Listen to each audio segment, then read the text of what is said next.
حضور نے ارشاد فرمایا جب کوئی شخص فوت ہو جاتا ہے تو اس کا جو سلسلہ اعمال ہے منقطع ہو جاتا ہے، عمل کے کھاتے کلوز ہو جاتے ہیں، لیکن فرمایا 3 سلسلے ایسے ہیں جو ختم نہیں ہوتے، 3 کھاتے ایسے ہیں جو جاری رہتے ہیں۔ اللہ اکبر۔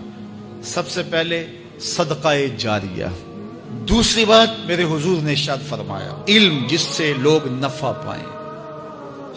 اللہ اکبر۔ علم کسی کو سکھا دیا، وہ تسلسل باقی رہے۔ ہمارے استاد قبروں میں چلے گئے، لیکن آج ہزاروں طلباء کو اور لاکھوں عوام کو ان کے دیے ہوئے جو سبق تھے جو انہوں نے ہمیں پڑھایا آج ہم لوگوں کو بتا رہے ہیں، تو ان کی روح کو اس کی برکت پہنچ رہی ہے۔ پھر یہ ان کے استاد، پھر ان کے استاد۔ تو علم نافع یہ کبھی بھی کھاتے کلوز نہیں ہوتے۔ اور تیسری بات میرے حضور نے فرمایا نیک اولاد جو ماں باپ کے لیے مغفرت کی دعائیں کرتی ہے، یہ صدقہ جاریہ ہے، یہ کبھی بھی ختم ہونے والا سلسلہ نہیں ہے۔ میں کہتا ہوں کہ اولاد اگر نیک ہے، اہتمام سے دعا نہیں بھی کرے گی تو دن میں کتنی مرتبہ کہے گی ربنا اغفر لی والوالدی، اے اللہ مجھے بھی بخش دے، میرے ماں باپ کی بھی مغفرت کر دے۔ ایک شخص کے 5 بیٹے ہیں، 4 بیٹیاں ہیں، 3 بیٹے ہیں، 4 بیٹیاں ہیں، تو اب سارے نمازی ہیں، تو روزانہ 5 نمازوں میں کتنی مرتبہ ربنا اغفر لی والوالدی۔ تو اولاد والدین کے لیے اسپیشل دعا کرتی ہے جو ہے وہ نماز کے اندر، اور اگر اولاد صالح نہیں ہے تو نماز کے اندر دعا کرنا تو دور کی بات ہے، چونکہ وہ نماز نہیں پڑھتی، صالح نہیں ہے، تو دعا کیا کرنی ہے؟ ایسی اولادوں کو بھی میں جانتا ہوں جنہوں نے اپنی سکی ماں کا جنازہ نہیں پڑھا، سکے باپ کا جنازہ نہیں پڑھا۔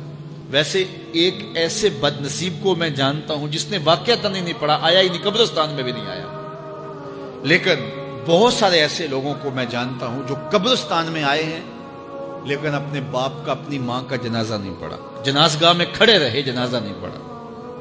آپ سوچتے ہوں گے کوئی ایسا بد نصیب بھی ہو سکتا ہے؟ میں کہتا ہوں ایسے بد نصیب لوگوں کو آپ بھی جانتے ہیں۔ یہ کون بد نصیب ہیں؟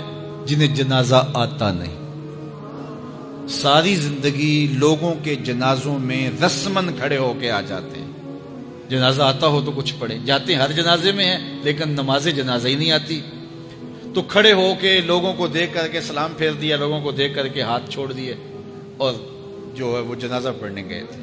اور جب اپنے ماں باپ فوت ہو جاتے ہیں تو کیا سارے کام چھوڑ کے جنازہ سیکھتے ہیں کہ ساری زندگی لوگوں سے فراڈ کیا، دھوکہ کیا، آج اپنی سکی ماں کو دھوکہ تو نہ دوں، آج اپنے سکے باپ سے تو فراڈ نہ کروں۔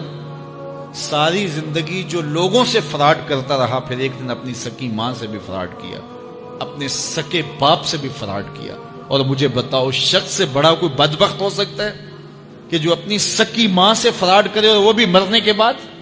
سکے باپ سے فراڈ کرے، اس کی لاش پڑی ہوئی ہو اور وہ اس سے فراڈ اور دھوکہ کر رہا ہو، اگر اس کے اندر ضمیر ہو تو ڈوب کے مر جاتا کہ میں اپنی ماں سے فراڈ کر رہا ہوں اور اپنے باپ سے فراڈ کر رہا ہوں۔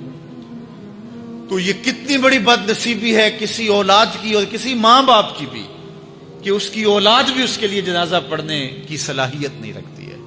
اور وہ کتنے خوش نصیب ماں باپ ہیں جن کا جنازہ خود اولاد پڑھاتی ہے۔ اتنی صلاحیت اور اس قدر اللہ نے ان کو خیر کی توفیق دی ہے کہ وہ خود اس قابل ہے اور اس منصب پہ ہے کہ وہ اپنے ماں باپ کا خود جنازہ پڑھائے۔ کوئی جنازہ پڑھائے بڑی برکت ہے، لیکن جس خلوص سے بیٹا دعا کر سکتا ہے کوئی اور تو نہیں کر سکتا ہے۔ تو اپنی اولادوں کو نماز جنازہ سکھاؤ، اپنی اولادوں کو دین سکھاؤ، یہ عادی بن جائے نماز کے، تاکہ بعد از انتقال دعاؤں کے سلسلے جاری رہیں۔ جو شخص روزانہ اپنے والدین کے لیے مغفرت کی دعا مانگے، والدین زندہ ہوں تب بھی، فوت ہو گئے ہوں تب بھی، علماء فرماتے ہیں ساری زندگی اس کے رزق میں بے برکتی نہیں آ سکتی۔ تو اپنے ماں باپ کو خوش رکھیے گا اگر زندہ ہیں تو، اور اگر فوت ہو گئے ہیں تو ان کے لیے دعاؤں کا سلسلہ کبھی بھی موقوف نہ ہونے دیجیے گا۔ 5 گانا نمازوں میں تو دعا چلتی ہی رہتی ہے، اس کے علاوہ بھی دعا مانگیں۔ اللہ آپ کو، مجھے، سب کو اپنی رحمتوں کے سائے میں رکھے، ہم سب کے ماں باپ کی مغفرت فرمائے۔